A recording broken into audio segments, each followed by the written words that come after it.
வணக்கம். நான் உங்கள் அன்பு திராவிடன், கடலூர் மாவட்டத்திலிருந்து. இன்றைக்கு நாம் பார்க்க போகிற இடம் வியட்நாம். வியட்நாமில் மீசன் அப்படிங்கிற ஒரு இடத்துல நம்ம நின்றுக்கிட்டு இருக்கிறோம். ஏன் வியட்நாமுக்கு வந்திருக்கிறோம்?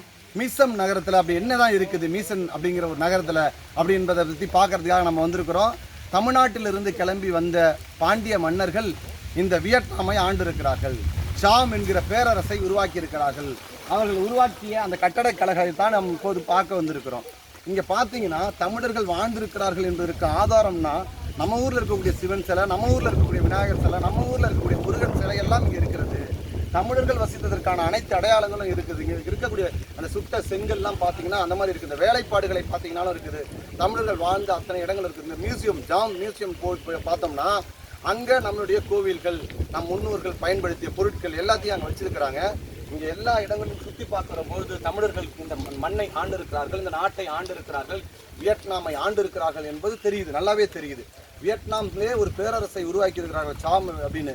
அது சாம் என்கிற மொழியும் வந்து இருக்கிறது. இதை பார்த்தோம்னா எங்கே பார்த்தாலும் தமிழுடைய தொன்மை, நாகரிகம், பழமைக்கு தென்படுகிறது. தமிழர் என்று சொல்லிக்கொள்ள ஒரு கர்வம் இருக்கிறது.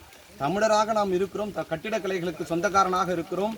கல் தோன்றி மண் தோன்றாத காலத்தே முன் தோன்றிய கொடியாக, மூத்த கொடியாக தமிழ் கொடி இருக்கிறது. உலகம் முழுவதும் பரவி கிடக்கிறது. உலகத்தில் அனைத்து நாடுகளிலும் தமிழர்கள் வசித்திருக்கிறார்கள் என்பதற்கு ஆதாரமாக இங்கே நாம் எல்லோத்தையும் பார்த்து கொண்டிருக்கிறோம். அங்கே பார்த்தீங்கன்னா அதே மாதிரி கோவில்கள் இங்கே கட்டப்பட்டிருக்கிறது. அங்கிருந்த பாண்டிய மன்னர்களாலே இங்கே கோவில்கள், அரண்மனைகள், வீடுகள் என கட்டப்பட்டிருக்கிறது. மிக சிறப்பாக வாழ்ந்திருக்கிறார்கள் என்பதுதான் நமக்கெல்லாம் பெருமை. தமிழ்நாட்டை சேர்ந்த ஒருவர் உலகமெல்லாம் சென்றிருக்கிறார்கள், வாணிகம் செய்திருக்கிறார்கள், வணிகத்திலே புகழ் பெற்றிருக்கிறார்கள் என்று சொன்னால் யோசிச்சு பாருங்க. நாமெல்லாம் இந்த வீட்டிலேருந்து பக்கத்து வீட்டுக்கு போக முடியல, இந்த நாட்டிலேருந்து பக்கத்து நாட்டுக்கு போக முடியல, பிரச்சனை இருக்குது, சண்டை இருக்குது. ஆனால் தமிழர்களை வரவேற்றிருக்கிறார்கள். காரணம் என்னென்னா தமிழர்கள் சென்ற இடங்கள்லாம் சிறப்பாக இருந்திருக்கிறது. தமிழர்கள் சென்ற இடத்துல பசி, பட்டினி, பஞ்சம் எதுவுமே இல்லை.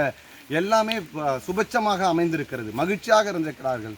வாழ்க்கையில் எந்த கஷ்டமே இல்லாமல் வாழ்ந்திருக்கிறார்கள். அப்படின்னா யோசிச்சு பாரு. தமிழன் என்று சொன்னால் எல்லோத்துக்கும் சொந்தக்காரனாக இருக்கிறான். பசி இல்லாத வாழ்க்கையை கொடுத்திருக்கிறான், பயனுள்ள வாழ்க்கையை கொடுத்திருக்கிறான், அறிவுள்ள வாழ்க்கையை கொடுத்திருக்கிறான், ஆற்றல் உள்ள வாழ்க்கையை கொடுத்திருக்கிறான், நாகரிகத்துக்கு சொந்தக்காரனாக இருந்திருக்கிறான், கட்டிடக்கலைகளிலே புகழ் பெற்றிருக்கிறான்.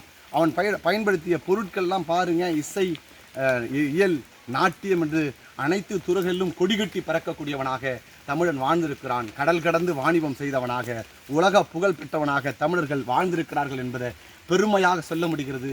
இந்த பெருமைக்கெல்லாம் சொந்தக்காரன் என்கிற அளவில் நான் மகிழ்ச்சி கொள்ளுகிறேன், பெருமை கொள்ளுகிறேன்.